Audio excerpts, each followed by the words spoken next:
Okay, so today we are here at the Llandewey Community Center. Now they're having at least 5 to 6 days of events, and this is an extravaganza here at the Llandewey Community Center.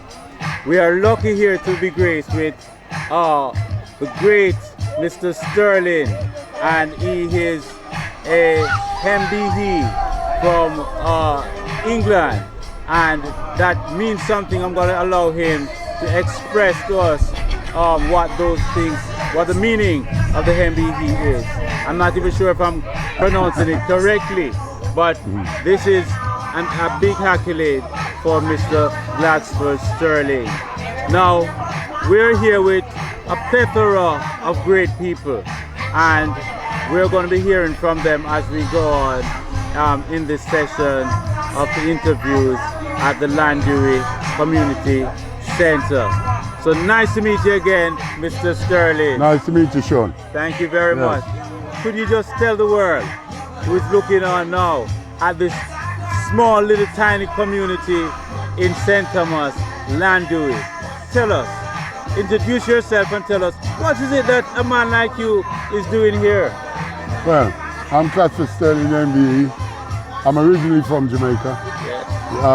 Left Jamaica in 1964, went to England. Always had the passion to come back. I've been coming back home since 1977. Over the years, I've been, people would say, successful and have a little bit of fame in England. Yes. I was awarded an MBE by the Queen,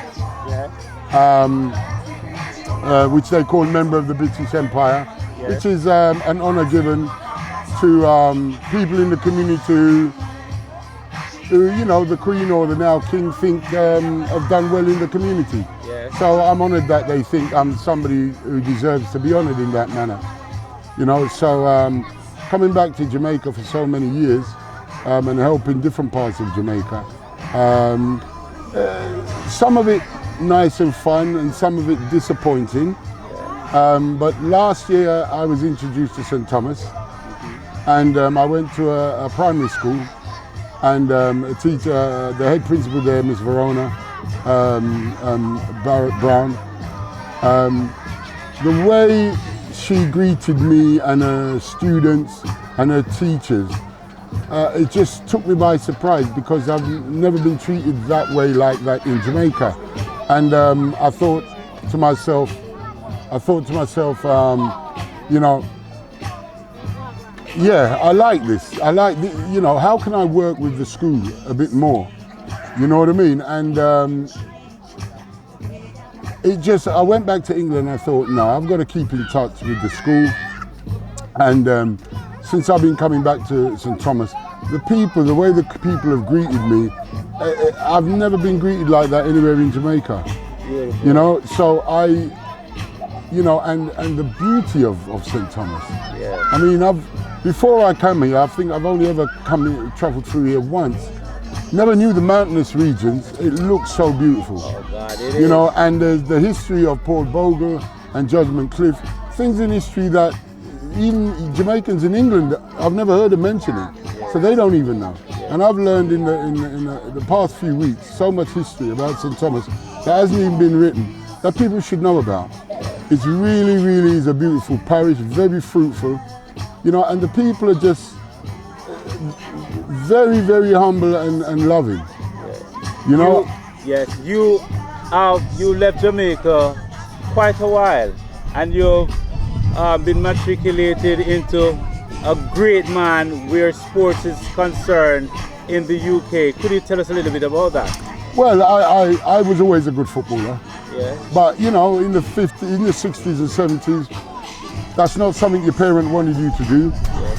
You know, I was good at most sports, and this lady, Miss Dolly Kiffin, started an organisation, and I was part of that. And through that, part of what I had to do is to, I was the youth officer as a young man, dealing with young people my age. And the common ground with everybody was football. But I know I could play. So if you're going to tell me you can play, you got to challenge me.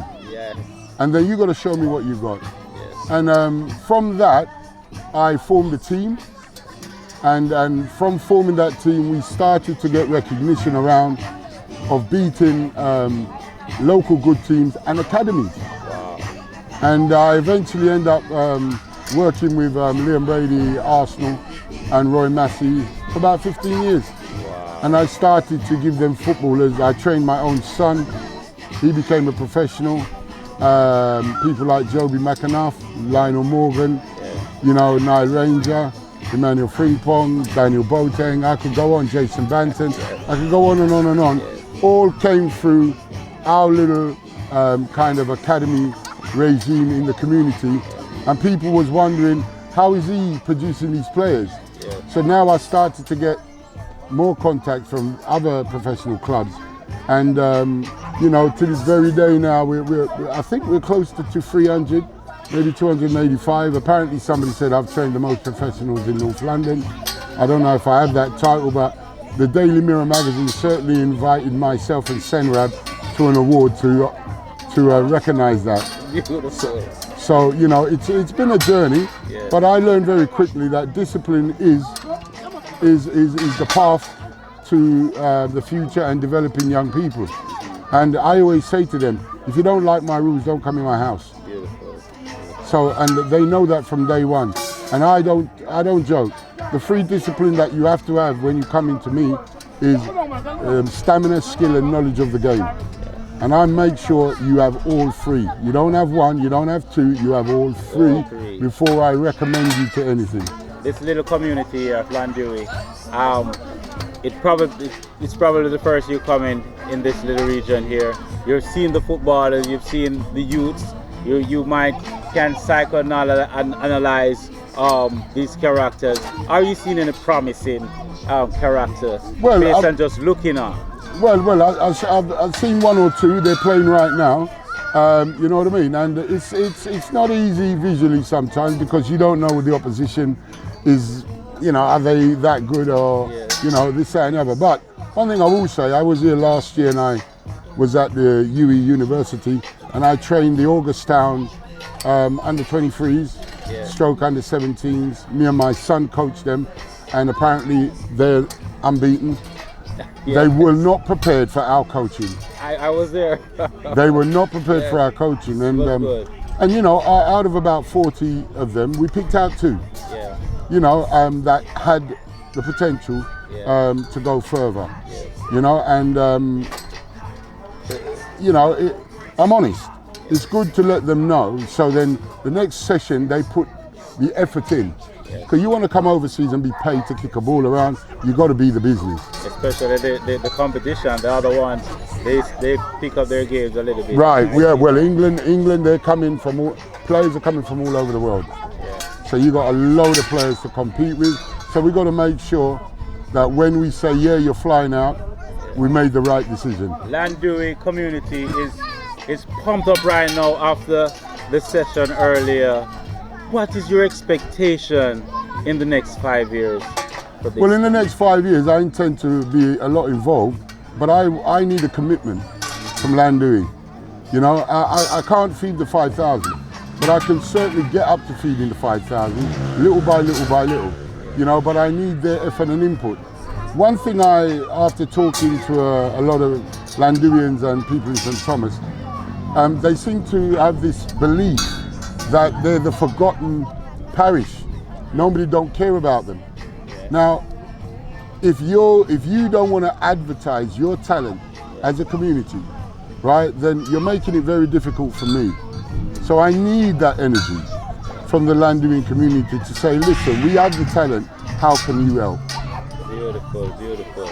You being here, pumped up the community, and they are looking forward for great things. Say something to them that you haven't said yet. Well, Llandewey, St Thomas, let me tell you this. Right, I'm not married, but I'm falling in love with you. Thank you, Sir Stirling. It's a pleasure for having you here at the Studio 99 Days. No problem, Sean.